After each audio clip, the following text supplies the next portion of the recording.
que tienen mucha necesidad de que se les resuelvan sus conflictos, que se les resuelvan sus problemas. Quiero ayudar a aquellas personas que llegan a un tribunal y muchas veces se van igual como llegaron, sin soluciones, sin respuestas, sin ayuda. Quiero ser un juez que tenga pleno apego con su ciudad, con su gente y con muchas ganas de ayudar, con muchas ganas de resolver sus conflictos de la mejor manera, apegado a derecho y resolverlos de la mejor manera sin causar ninguna afectación, porque en materia familiar siempre se encuentran involucrados menores. Y es difícil tomar decisiones y resolver cuando se encuentran involucrados menores, sí, aparte que la ley te obliga a respetar ciertos protocolos cuando van a intervenir menores en un procedimiento. Entonces me interesa mucho porque cuento con los conocimientos y sé que lo voy a hacer de la mejor manera y amo y disfruto tanto una familia y disfruto tantos a mis hijos que siempre voy a resolver de la mejor manera en beneficio de esos niños, en beneficio de esa familia. Jamás me van a etiquetar a mí si yo voy a ganar como un juez que voy a tomarme un expediente de una manera superficial, porque yo sé muy bien por esos años de experiencia que ese expediente tiene una cara, ese expediente tiene un rostro, ese expediente tiene una familia, y yo creo que no se vale aquellos juzgadores que no lo ven de esa manera y que únicamente resuelven al vapor o que no resuelven estando bien empapado en ese conflicto. Y cómo tienes que hacerlo para resolverlo de la mejor manera y tú también integrarte en ese conflicto. Pues créeme que estudiar el expediente y estarlo leyendo nada más de lo que hay no te ayuda mucho. Te ayuda mucho entrevistarte y conocer a la gente, tener ese contacto directo con ellos. Únicamente te va a dar a conocer el verdadero problema de las personas y ver en sí, en realidad, cuál es su conflicto de fondo y la mejor manera como lo puedes resolver. Yo así es la manera como pienso trabajar.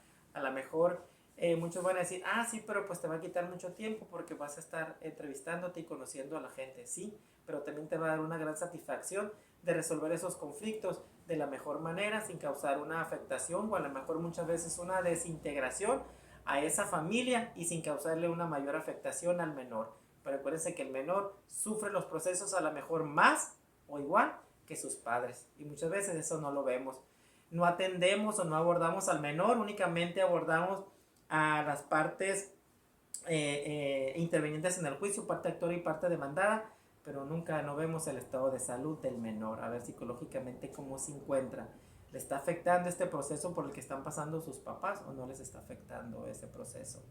Y es muy importante atender eso porque precisamente por eso muchas veces los menores tienen una actitud diferente ante las personas o ante la sociedad, que muchas veces ves a un niño y lo ves triste, lo ves pensativo, ves al niño aislado, con bajo rendimiento en su escuela, y es un niño que está teniendo esas actitudes porque está pasando por un proceso en su casa o en su familia que le está afectando y que muchas veces a lo mejor los papás ni se dan cuenta o no lo ven. Entonces un juzgador tiene que estar muy al pendiente de esa salud también de ese niño, no nada más de las dos partes que están inmersas en ese conflicto. Qué bueno cuando uno disuelve matrimonios y que no hay menores, digo qué bueno, porque pues así de perdida estás disolviendo a lo mejor un matrimonio, pero no estás causando ninguna consecuencia o afectación a menores que se encuentran inmersos en ese seno familiar. Entonces yo sí quiero tomármelo muy en serio esa situación. ¿Cuál es su visión del sistema de justicia mexicano en este momento? Mire, ahorita el sistema de justicia está pasando por una gran renovación, voy a decirlo de esa manera. Ocupaba el sistema de justicia una buena mover, un zarandeo, sí. ¿Por qué? Porque todas las personas que se encuentran actualmente o que se encontraban, porque muchos ya no se encuentran, se sentían como que el tribunal o el sistema de justicia ya era de ellos, que ya formaban parte de ellos. A lo mejor está mal que lo diga así, pero ya se formaba parte como si fuera el mobiliario del tribunal, ya se sentían inamovibles, sentían que sus determinaciones eran únicas y nadie más las podía combatir. Y a las quisiera combatir, pues ni sabe nada. Esta persona no se creían que eran los únicos, a lo mejor es que sabían o que contaban con los conocimientos para hacerlo. Y resolvían pues de la manera también como quisieran, porque de todos modos no iba a haber ninguna consecuencia. No iba a haber ninguna consecuencia. Y hoy en la actualidad hay un sistema muy importante que se llama el Tribunal de Disciplina, por el cual también van a votar en estas elecciones.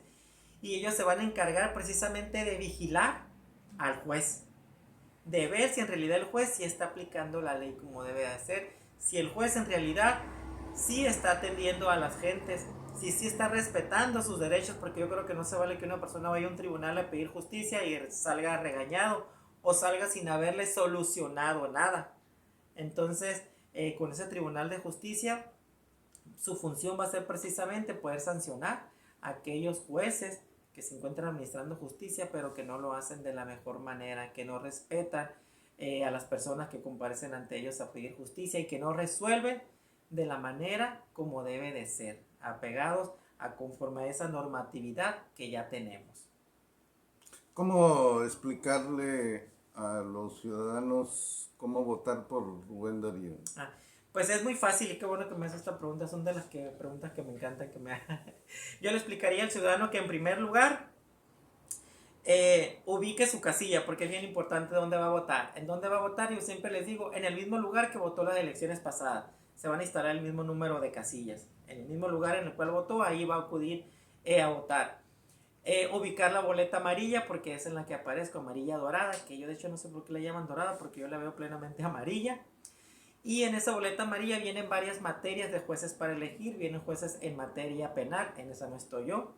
Vienen jueces en materia mixta, en esa tampoco estoy yo. Se le llama mixta porque conocen de dos materias, puede ser penal, civil o civil familiar.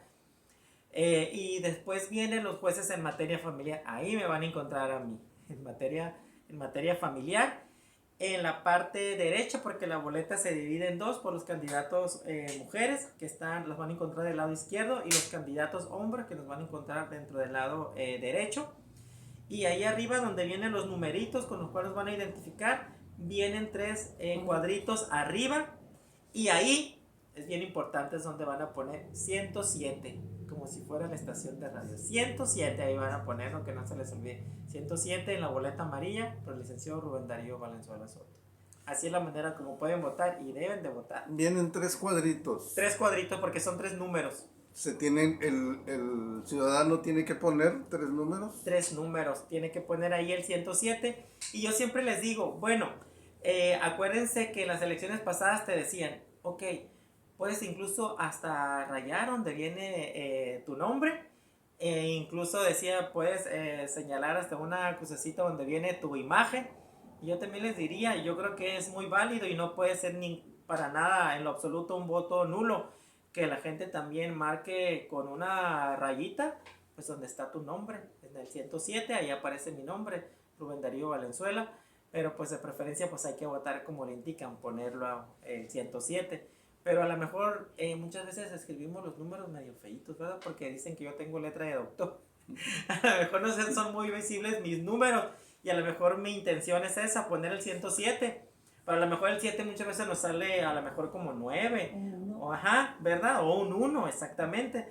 Entonces, para que no exista esa duda, pues bueno, ponle la rayita donde está el nombre. Dice Rubén Darío Valenzuela Soto. Ponle la rayita así, márcalo. Y acá arriba también ponle 107.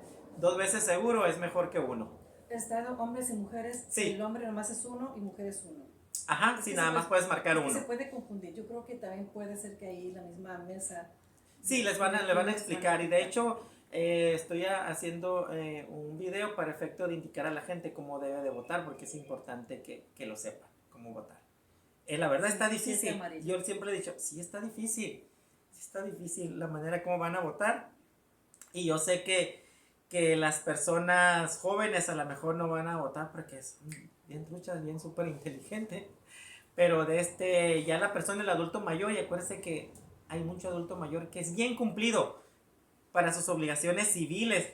Y voy a decir para sus obligaciones que tienen ante el Estado y el gobierno, que los vemos siempre haciendo fila para pagar sus contribuciones, ¿no? Esa gente es la que siempre sale a votar. Esa gente es la que siempre la ves haciendo fila para votar.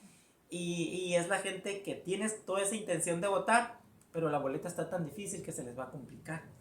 se les va a complicar. Entonces yo le digo, busquen donde dice juezas y jueces en materia penal, y ahí van a ver unos cuadritos del lado derecho 3, ahí anoten 107, y si alcanzan a leer mi nombre, pues también pónganle ahí donde dice mi nombre.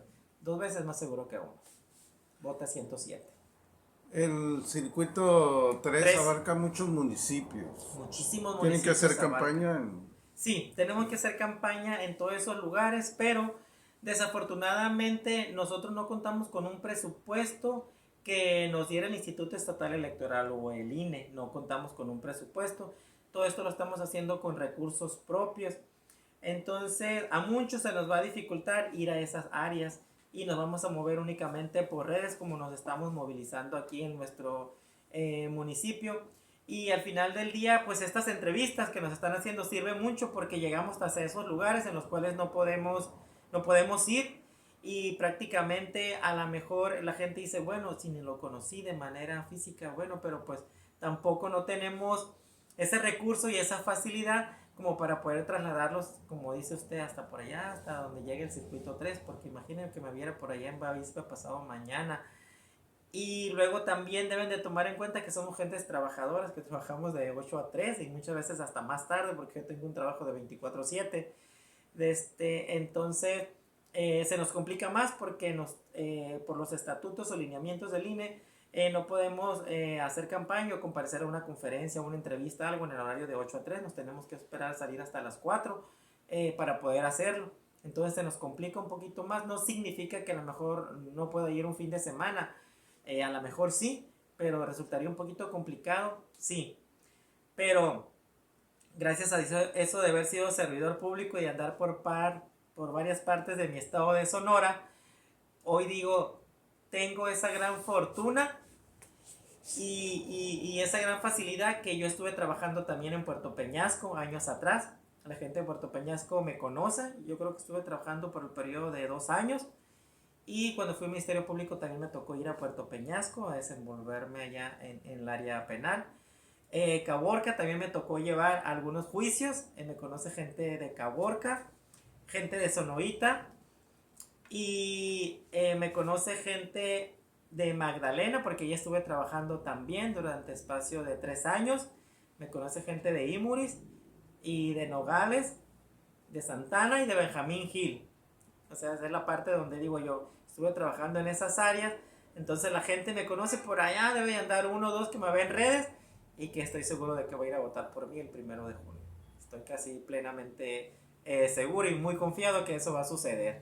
Entonces hay áreas en las cuales no me tocó trabajar como servidor público, partes de las ciudades, pero al final del día sé que los medios son bien poderosos y que hasta allá vamos a llegar, y no falta quien diga, yo lo conocí en tal parte, o me tocó trabajar con él en tal lugar, porque en Agua Prieta nunca me tocó trabajar, y me dio mucho gusto que un ex compañero se encuentra ahí trabajando y me dice, oye, ya te vi que estás participando y que todo eso. Dice, yo aquí te voy a ayudar a distribuir la información, no te preocupes. Sí, le digo, porque yo creo que yo para allá no voy a ir, no creo que no voy a tener el tiempo para efecto de moverme hasta aquellos lugares, pero gracias a la tecnología y a estas entrevistas y a estos medios, pues podemos llegar para allá. Y yo creo que la gente con esta información le va a servir mucho para efecto de decir por quién votar, porque a lo mejor en un futuro voy a andar por allá. ¿Es egresado de qué? De la Unison. Unison. De la Unison, 100%. En Navojoa, en Navojoa está la Unidad Sur, que se le llama la Unidad Sur porque Hermosillo es la Unidad Central. Desde la Unidad Sur, ahí estudié en la Unidad Regional Sur de Navojoa. ¿Algo más que desea agregar que no le haya preguntado?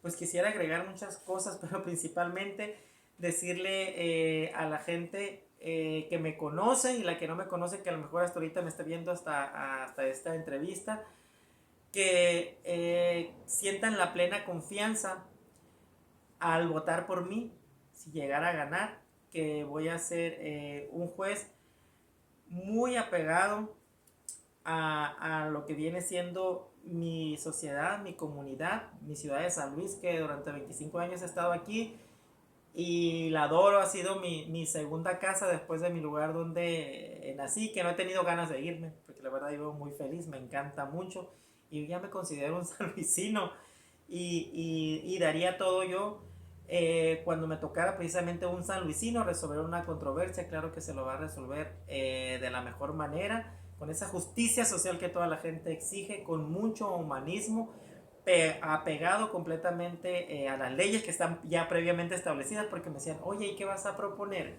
Pues no puedo proponer cambiar las leyes porque las leyes ya están y con esas leyes voy a trabajar y me voy a pegar a ellas, haciendo una muy buena interpretación de lo que señala la ley, porque muchas veces recuerden que la ley tiene lagunas, pero para eso está la interpretación, la manera como te permiten interpretar la ley, y que tenemos muchos criterios, tesis, jurisprudencias, de las cuales tenemos que echar mano.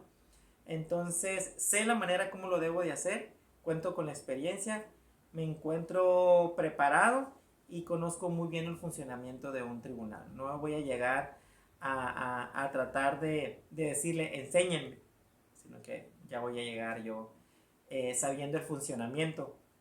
Y ahorita que digo esto, el otro día estuve en el colegio de abogadas, en una charla así, presentándonos todos los candidatos, y me acuerdo que me dicen, oye, es que tú siempre has sido muy inquieto, siempre llegas a lugares donde a veces ni pensamos que vas a estar. Le digo, ¿por qué? Porque llegaste a fiscalía y tú nunca habías estado en fiscalía. Le digo, sí es cierto, yo nunca había estado en fiscalía, nunca fui un meritorio en fiscalía, nunca fui un secretario escribiente en fiscalía, nunca fui un secretario de acuerdos en fiscalía, y llegué directamente como agente del Ministerio Público a manejar toda una oficina con 12 personas, con un mundo de expedientes, dijera sin saber el funcionamiento, pero haber trabajado, ya no sé, entonces yo tenía 16 años de experiencia, haber tenido 16 años de experiencia en el mundo del litigio, pues claro que te da todo un conocimiento general cómo funciona cada una de las dependencias. Y para mí no fue ningún problema llegar, revolucionar y echar a andar una oficina y que esa oficina resolviera muchos problemas. Fui uno de los agentes del Ministerio Público que cada año, diciembre cada año, a mí me miraba subir al templete de la fiscalía a recibir mi reconocimiento por el excelente trabajo, por mi trayectoria, por el reconocimiento de haber llevado tantos asuntos, por el reconocimiento de la productividad, por haber sacado asuntos que eran de compleja investigación o que el asunto era muy complejo para poder ganarlo en juicios. Todos los años yo estuve ahí y yo trataba de querer llegar hasta diciembre para poder renunciar, pero no, ya tenía ganas de salirme, ya quería algo nuevo. Pero créanme que si me hubiera aguantado hasta diciembre del 2023, también me hubiera visto allá arriba. O sea, 8 años allí recibiendo reconocimiento. Dirá, bueno, pues a lo mejor lo reciben todos los agentes del Ministerio Público. No.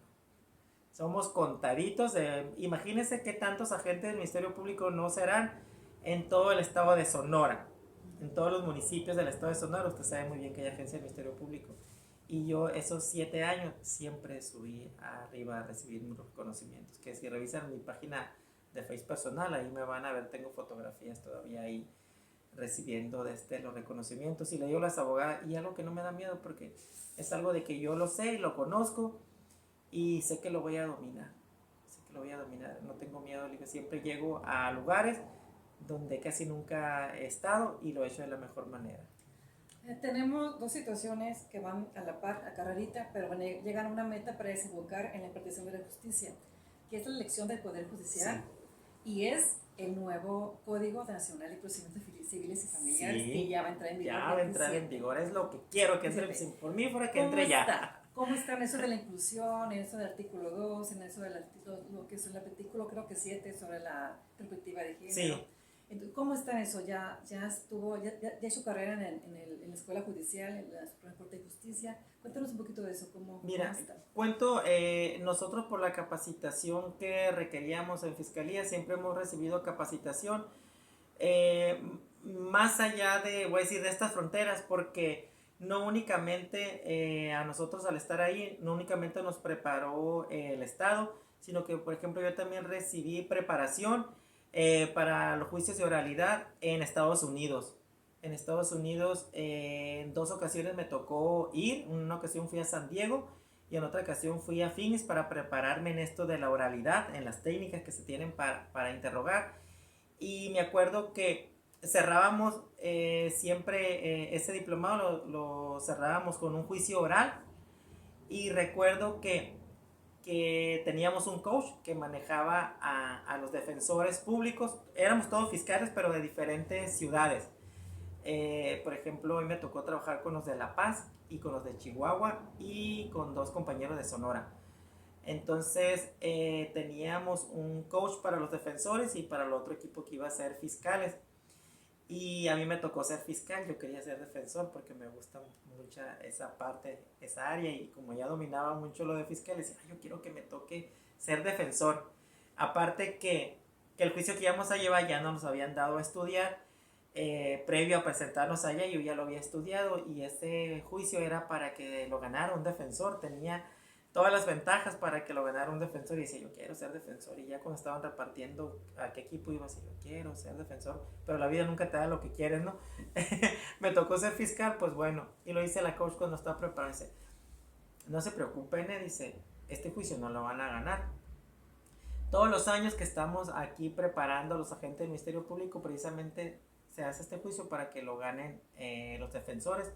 Está hecha la carpeta con muchos errores de la fiscalía, precisamente para que lo gane los defensores, los que van a hacer el papel de defensor. Y le digo yo, pues, yo creo que este año vamos a dar la voltoneta, yo creo que este año va a ganar fiscalía.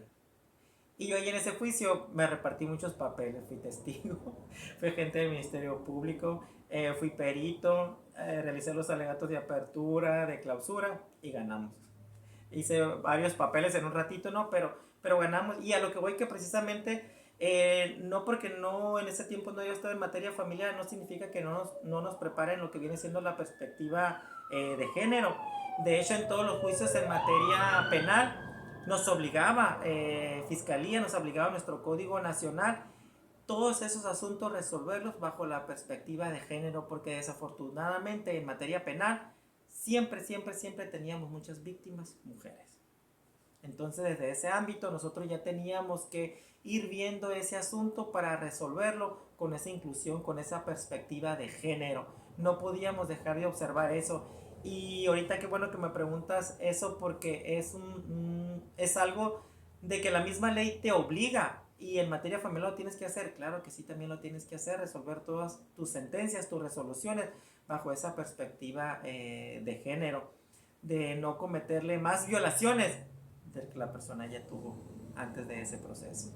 Hablando de la Defensoría de Oficio, se supone que hay cientos de casos, son pocos defensores. Sí. ¿Cree que habrá una celeridad en cuanto a que la persona, pues que no tiene dinero para pagar abogados y todo, sea como el ofendido, sí, o el demandado o el actor, muchas veces? Allí, ¿cómo van a atender eso? O sea, sí, si son tantos casos, sí, son pocos. Sí. Y la gente a veces se va por poco pagado. Sí. Pero yo creo que por eso no el que quiera defender va a estar allí. Sí. Pero, ¿cómo estaría? Fíjate que, mira, la experiencia que yo tuve en Defensoría pues fue muy bonita. Es una institución a la cual le debo mucho, aprendí mucho, agarré mucha experiencia, pero todo depende del defensor que te toque. Tú decides ser un defensor pasivo o tú decides ser un defensor activo. ¿A qué me refiero con esto? A mí siempre me ha fascinado el derecho y yo quise estar en defensoría porque me fascinaba, me gustaba. Y yo siempre fui un defensor de 24/7, nunca fui un defensor que trabajó sus 8 horas en la oficina y ya se iba. Yo me quedaba haciendo escritos, me quedaba haciendo demandas porque decía, mira, me llegó un asunto, un oral de alimentos y viene un niño, y cómo es posible que este niño no esté recibiendo alimentos, que su papá no le esté ayudando. No voy a dejar esta demanda para hacerla mañana en mi horario que entre de 8 a 3. No, me voy a quedar y lo voy a hacer. Y tan es así que me compré mi computadora en aquel entonces. Me compré mi computadora para tenerla en casa y me llevaba a trabajo para sacarlo en casa, y en la mañana pues ya llegaba con la demanda lista y la presentaba. Entonces trataba de sacar el mayor asuntos que pudiera, pero solamente lo vas a hacer si tienes ganas y tienes ese espíritu de servir a la gente, porque mucha gente va a decir, no, a mí me pagan, porque muchos compañeros así me decían, ¿para qué te quedas? Si a ti únicamente te están pagando por un horario de 8 a 3. ¿Cree que como juez tendrá la facultad de que se acelere los defensores? Sí. Tenga la facultad, ok. Sí, porque mira, te voy a decir una cosa bien importante y que a mí me parece súper importante y aplaudo esa determinación que en el Código Nacional, en donde dice que ya se va a implementar la oralidad, puedes tú recibir a la persona mediante una comparecencia e iniciar el proceso. Es decir, no es necesario que comparezca el defensor de oficio en ese momento para que inicie el procedimiento. Tú de manera oficiosa, como juez, puede comparecer la gente ante ti, tomarle esa comparecencia e iniciar ese proceso y ahora sí señalarle al defensor de oficio para que tenga quien lo defienda. Pero muchas veces al defensor lo que le da flojera es iniciar, es hacer la demanda. Entonces, ya con este procedimiento donde te dan esa facultad de que tú lo puedas iniciar, pues le tomas comparecencia, inicias el asunto, lo radicas, le designas al defensor de oficio y ya tu asunto ya avanzó. Ya avanzó. Entonces uno como juez puede estar al pendiente de la celeridad en los asuntos, claro que sí. Y en lo humano, su misión como en lo humano, en los derechos, defender realmente los derechos humanos, quien lo necesite, porque solamente hay una verdad. Sí, usted tiene la visión y la misión en sí. Sí, fíjate que precisamente también eran unas cuestiones que yo les señalaba en esa reunión con las mujeres abogadas del Colegio de Abogados. Les decía que yo quiero ser un juez que no se quede conforme únicamente con lo que te haga llegar una persona o con lo que te haga llegar otra persona. El derecho es tan amplio y son tan amplias las facultades que tiene un juzgador que si tú quieres de manera oficiosa puedes pedir que se practiquen otras pruebas aparte de los que ellas te están ofreciendo para efecto de llegar a esa verdad que a lo mejor todavía no te la han dicho, o a lo mejor la verdad que todavía no has descubierto. Entonces, si tú como juez tienes un poquito de amplitud y de visión en lo que viene siendo la administración de justicia y quieres hacer las cosas bien, te vas a permitir esas amplias facultades que te concede la ley, porque no las estoy inventando yo. Vienen en el código que el juez tiene amplias facultades en materia familiar para llegarse de la verdad material, porque ¿qué busca un juez en un proceso? Resolver de la mejor manera. ¿Y cómo vas a resolver de la mejor manera sin violentar derechos? Allegándote de esa verdad y resolviendo las cosas conforme a esa verdad. ¿Y es algo que quiero hacerlo? Claro que sí lo quiero hacer, porque si tú resuelves conforme a esa verdad, no vas a violentar derechos, vas a proteger a la víctima o a la persona que debes de proteger, ya sea la parte actora o la parte demandada. Le vas a dar esa protección por esa violación, por esa verdad que tú estás descubriendo. Y muchas veces si no te llegas a esa verdad, vas a resolver un expediente simplemente por resolver. Pero como le decía ahorita, acuérdense que ese expediente tiene un rostro, tiene una cara. En ese rostro hay involucrados menores.